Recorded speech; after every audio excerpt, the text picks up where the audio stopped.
NCR planning board act 1985 के तहत इस पूरे इलाके की योजना बनाई गई। रिपोर्ट के मुताबिक वर्तमान एनसीआर का कुल क्षेत्रफल लगभग 55,000 स्क्वायर किलोमीटर से ज़्यादा है और इसमें हरियाणा का हिस्सा करीब 25,327 स्क्वायर किलोमीटर है। हरियाणा के 14 जिले वर्तमान में एनसीआर का हिस्सा है, जिसमें गुरुग्राम, फरीदाबाद, सोनीपत, रोहतक, रेवाड़ी, झज्जर, नूंह, पलवल, पानीपत, करनाल, जींद, महेंद्रगढ़, भिवानी और चरखी दादरी शामिल है। अब यहाँ सवाल उठता है कि एनसीआर में रहने का फ़ायदा क्या है। दोस्तों, फ़ायदा सिर्फ नाम का नहीं होता। एनसीआर टैग का मतलब है बेहतर इंफ्रास्ट्रक्चर। केंद्र और एनसीआर प्लानिंग बोर्ड की फंडिंग, एक्सप्रेसवे, मेट्रो, आरआरटीएस जैसी कनेक्टिविटी परियोजनाओं में प्राथमिकता और सबसे इंपॉर्टेंट प्रॉपर्टी की कीमतें ऊंची रहती है।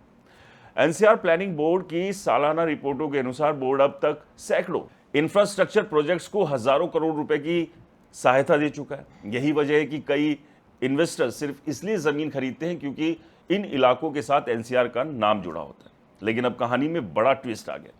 अलग अलग मीडिया रिपोर्ट्स के अनुसार हरियाणा सरकार ने एनसीआर की सीमाओं को लेकर एक नया प्रस्ताव दिया। इस प्रस्ताव के तहत दिल्ली के राजघाट से 100 किलोमीटर के दायरे को आधा किया जाएगा, यानी जो एरिया इस सीमा के भीतर आएगा वही एनसीआर में रहेंगे। लेकिन असली खेल यहाँ शुरू होता है। उत्तर प्रदेश और राजस्थान चाहते हैं कि अगर किसी तहसील का कुछ हिस्सा भी 100 किलोमीटर की सीमा में आता है तो पूरी तहसील को एनसीआर में रखा जाए, जबकि हरियाणा का कहना है कि केवल वही तहसील एनसीआर में रहे जो पूरी तरह 100 किलोमीटर की सीमा के अंदर आती है। यही वजह हरियाणा का एनसीआर का इलाका सबसे ज़्यादा घटने वाला बताया जा रहा है। रिपोर्ट्स के अनुसार यदि ये प्रस्ताव लागू होता है तो हरियाणा का एनसीआर का एरिया 25,327 वर्ग किलोमीटर से घटकर लगभग 10,546 स्क्वायर किलोमीटर रह जाएगा, यानी करीब 14,781 स्क्वायर किलोमीटर एरिया एनसीआर से बाहर हो जाएगा।